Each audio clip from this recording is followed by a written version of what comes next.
Hi, I'm Coco with SortieJazzNights.com at Resonance. I'm here with great Canadian tenured saxophonist Kirk MacDonald and the legendary American pianist Harold Mabern.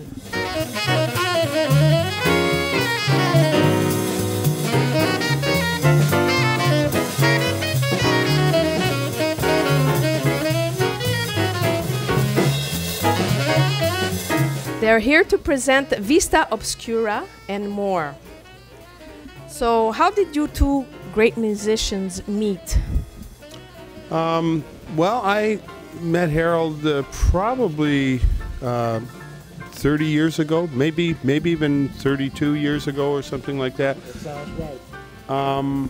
I used to hear Harold perform at a place called Café de Copan in the early 80s in Toronto. He used to come up to play there. It was a solo piano gig. And so I used to go by to listen to him with some other friends that were piano players. And so I first met him there.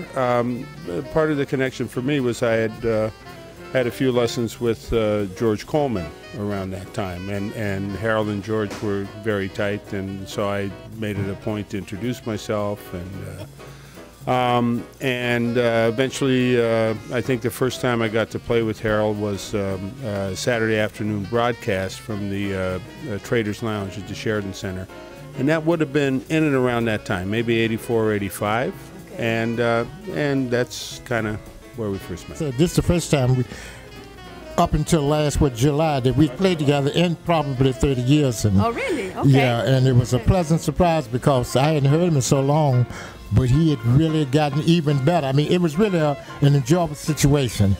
We did some teaching at the college, and then we did a recording, the one that won the Juno. Very challenging, one of the hardest records. I've made a lot of records, one of the hardest record dates that I've ever been a part of, you know. But the end result, I felt good that I was able to kind of halfway pull it off, you know.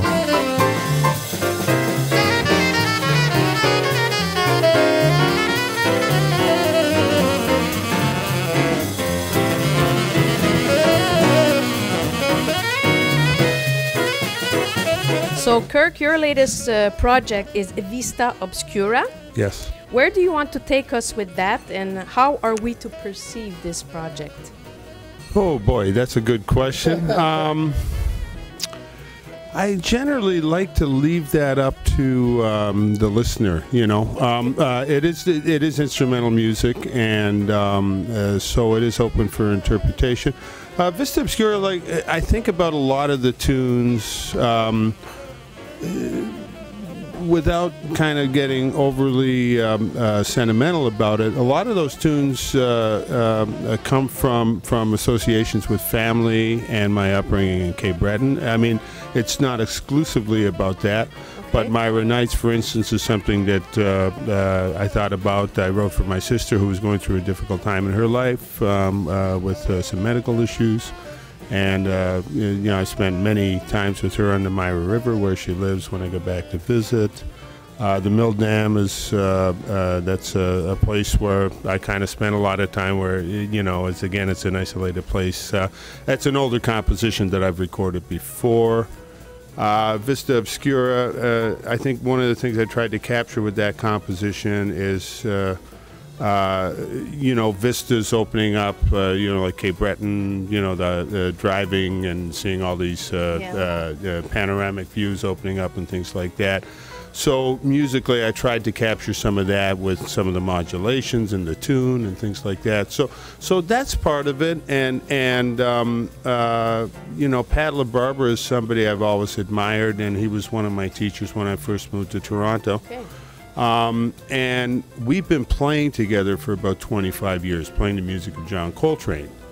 And I wanted to do something with him as a guest. And also I wanted to bring him together with Harold because, you know, there's Pat's connection with Elvin and a lot of people like that, and Harold's connection with a number of musicians from that generation.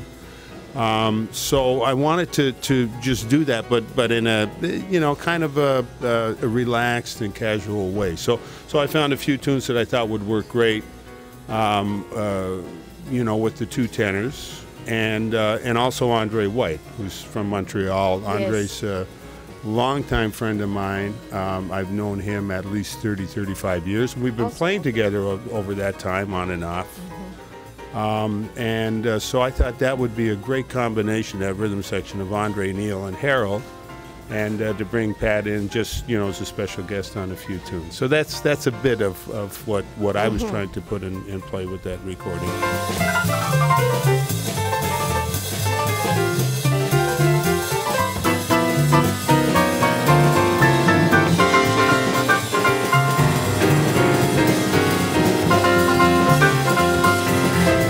Tell me, Harold, your latest album is Afro Blue. Afro Blue, yeah. Yes, it's quite colorful, and you have nice collaborators on that. You have the trumpet player Jeremy Pelt, right, and then you have all those vocalists, Gregory Porter. You have Nora Jones, Kurt Elling, even Jane Monheit. Yes. So, what was the idea behind that project? Well, to make a long story short, it wasn't my idea. This idea came about from one of the owners of the Smoke Jazz Club in New York City. His name is Paul Stash. Years ago, I played with Betty Carter at Birdland. We made a record called Inside Betty Carter. And from that point on, it seems like my name got around with an affinity for playing for singers. The next thing I knew, I was playing most of the singing gigs at Birdland. Johnny Hartman, Irene Reed, Dakota Staten, Arthur Pricesock, Gloria Lynn, and the list goes on. So Paul said, maybe on the next date, why don't we try something with singers? I said, Paul, I don't know if that's going to work, because when you play for a singer, most singers will rehearse 5 hours for a 25-minute gig. That's just the way it is. And I said, we won't have time for 5. So he kind of twisted my arm, and I said, okay, we give it a try. So I started putting ideas together about certain songs that each singer could do. And we got to the studio, unrehearsed, and each singer would come in. I would say, Jane, maybe you should try My One and Only Love, and I'll Take Romance.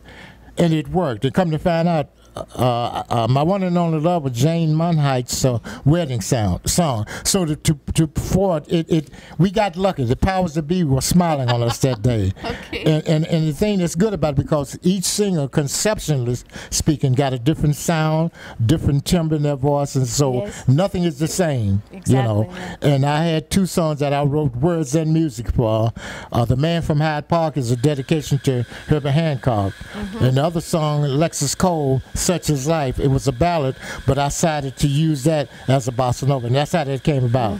That's what I'm saying. And much to my surprise, it's been very well received from what I understand.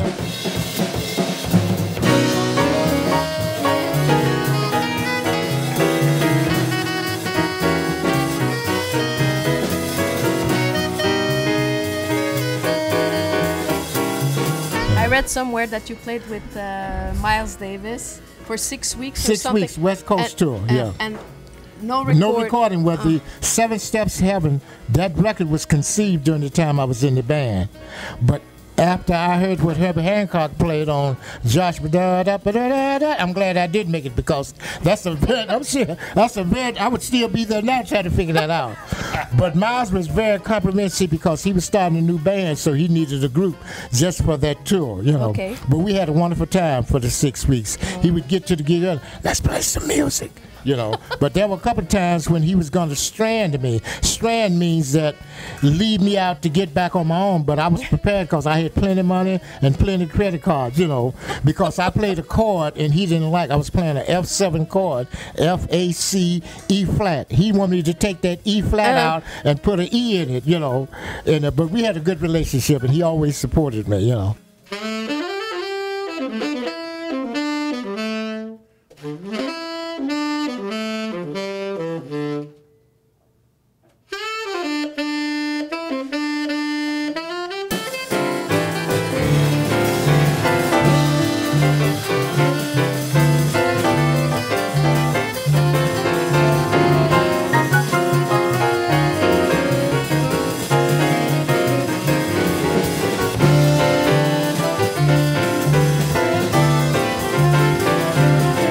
over 4 decades of live playing, live performance. Right. What's your greatest memory or your nicest gig that you remember that you could share with us? Oh, well, that's kind of hard because I've over the years in 64 years of playing music, I played and shared the bandstand with so many great people. But I would say playing with J.J. Johnson was very enjoyable. Playing with the Jazz Tet was very enjoyable, mainly because it gave me a chance to meet my late great wife Beatrice, because Cedar Walton invited me to sit in. So, you know, Lee Morgan, I was with him until he took his last breath. I wish I could have been someplace else, but, you know, George Coleman, my brother and mentor, you know, so you get different things from different groups you play. Like I'm enjoying playing with Kirk MacDonald with the Quartet, you know. Yes. So, you know, it's hard to pinpoint it. You get different gigs give you different responses and different pleasures, musically speaking.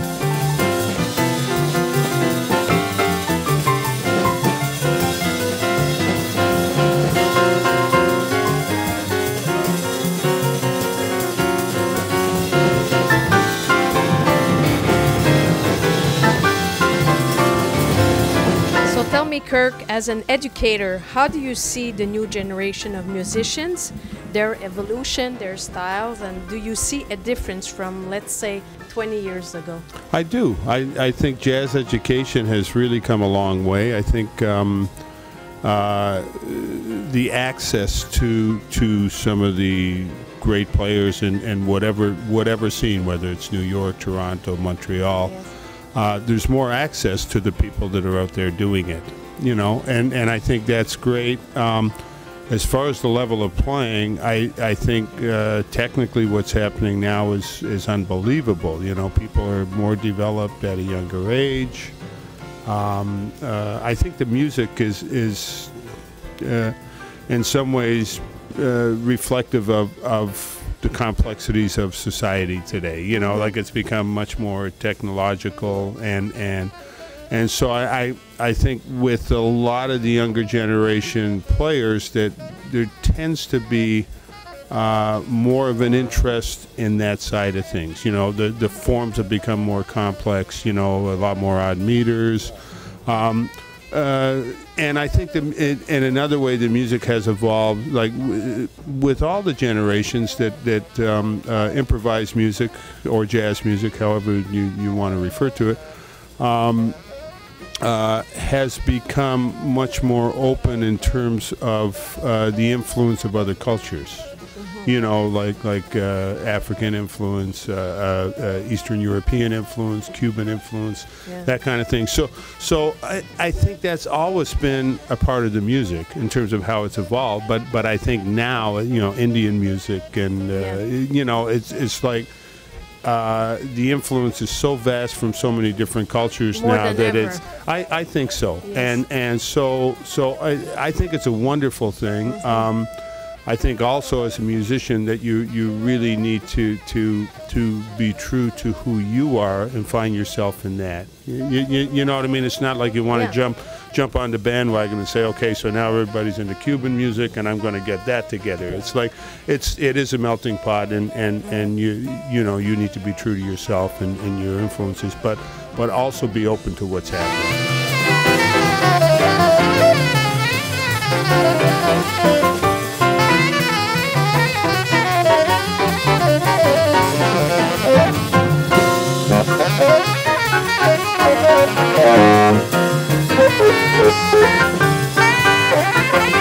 What are you listening to lately that influences your way of playing? That's a good question. You know, Kirk kind of touched on it. You know, I'm very ubiquitous in my thinking. Most of us are. You know, I listen to all kind of music. To answer your question, hopefully, like at home, I listen less to jazz than I do other kinds of music, if it's good. For example, this might surprise you. I wish one day I could, if not do a record date with her, play for her a young lady from Canada named Shania Twain. Yes. That might surprise because she has one of the most beautiful voices I've ever heard in my life. That includes Sarah Vaughan, anybody, her pitch is perfect. Here. So I get a lot of inspiration from listening to her. If she called me to come to Vegas to play for her, not only would I pay my own fare, business class, you know what I mean? So that's the You're kind ready of to play country? Hey, really, if I can. But see, she does a lot of kind of stuff. Like she wrote a song for her parents who passed away tragically called From This Moment On. Yes. You know, so I listen to that kind of music. And other than that, we're constantly trying to get better. You know, I listen to two of my main influences, Mr. Ahmad Jamal and Mr. Phineas Newborn Jr. Those are my first and foremost two influences. Mr. Oscar Emmanuel Peterson, Tommy Flanagan, Hank John, you know, so we're very diverse in what we do. And the only thing we're still doing now is trying to better ourselves as musicians, because you never stop growing. Art Tatum was still practicing. You see, John Coltrane went to sleep with the saxophone in his mouth, so you never stop being a student. You know?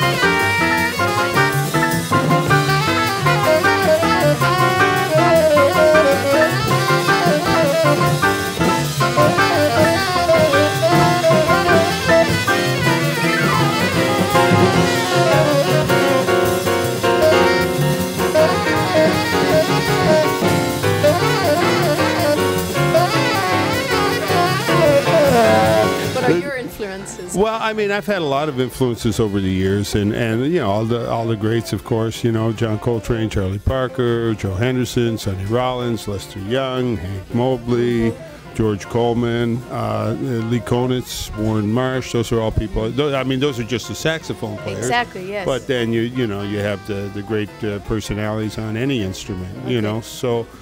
Any other genre of music that you would listen to? Well, I like classical music. You know, I like a lot of other things. Jazz is, it's a real study. So, I mean, like, that takes up a lot of my time. So I do listen to other types of music. Some of it more casually, like you know, there are certain things you can't actually get away from. You know, in society today, you go into a restaurant, you hear something. You go into a shopping mall, you hear something. You know, because I spend a lot of time writing, I do have an interest in listening to classical music as well. When I say you know, I mean like 20th century. I mean Bach too, and people like that is great. You know, like Stravinsky, some of the modern composers.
Thank you very much.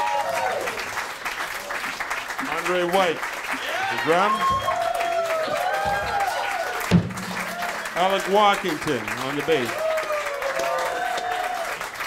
Harold Mabern, the piano. My name is Kirk MacDonald. Thank you very much.